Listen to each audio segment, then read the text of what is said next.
This is something I deal with every single day. Walking down the stairs first thing in the morning, you can feel it straight away. Now, after 6 or 7 hours of sleep, the joints have stiffened up, and that first step down tells you everything. Not just stiffness, not just soreness, but something deeper. Now, I've got psoriatic arthritis and enthesitis, which means inflammation in the joints and the tendons, in the exact places that are supposed to hold everything together and allow you to move properly. Now, some days it's manageable, other days it reminds you very quickly that it's there.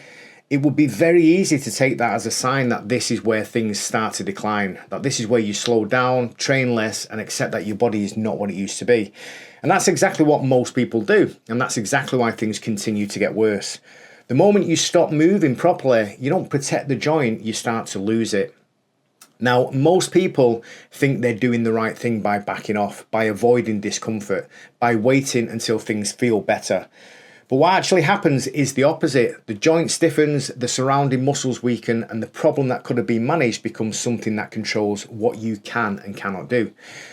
Now, the next mistake people make is thinking that the answer to this is just to do more training, more sessions, more rounds, more pushing through it, as if effort alone is going to fix the problem. And it doesn't work like that. If the foundation isn't there, all you're doing is adding more stress to something that's not prepared to handle it.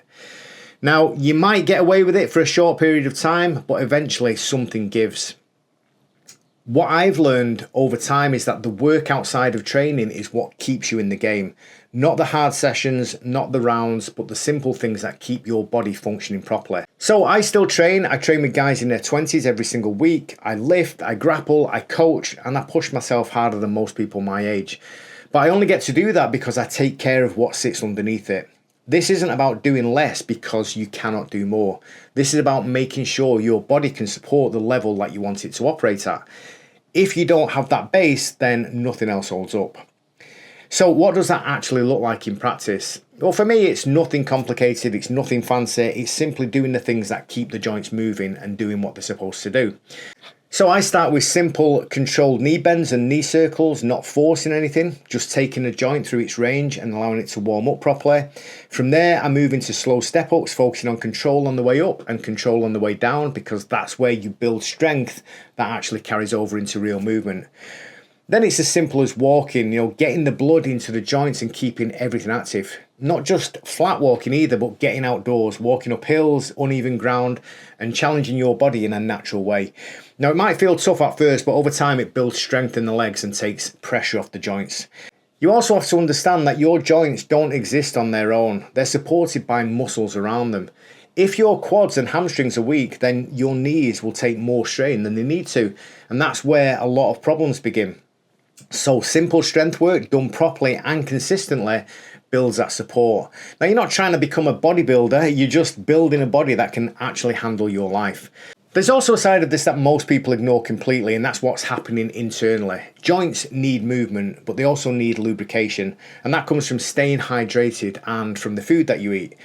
Drink enough water, eat properly. Things like olive oil and oily fish support your body in a way that most people overlook. Now, you don't need to jump straight into supplements, but you can do so. We'll talk about that in a future video, but right now you don't need to do that. You just need to get the basics right, and you need to be consistent with them. This is the difference between people who maintain their capability and people who slowly lose it. Most people wait until something hurts and then they stop, and in doing that they accelerate the decline that they're trying to avoid. I keep moving, I build the capacity to keep going, and I make sure that my body can handle what I ask of it, and that's my approach. Now, I've talked before about the longevity lie and where that path leads. This is the other side of that, the practical reality of the maintenance that sits underneath the mindset. This is what actually keeps you moving, keeps you capable, and keeps you in the game long term. Now, if you want something simple to follow, something that gives you a clear starting point without turning this into another complicated plan, I've put that together for you. There's a free plan in the link down below. Use that as your starting point and you can build from there. Now, one thing I will say as well is I don't actually use knee pads at the moment, and I probably should. So if you've got something that works, something you recommend, then drop it in the comments down below and let me know what it is, and I'll see you in the next video.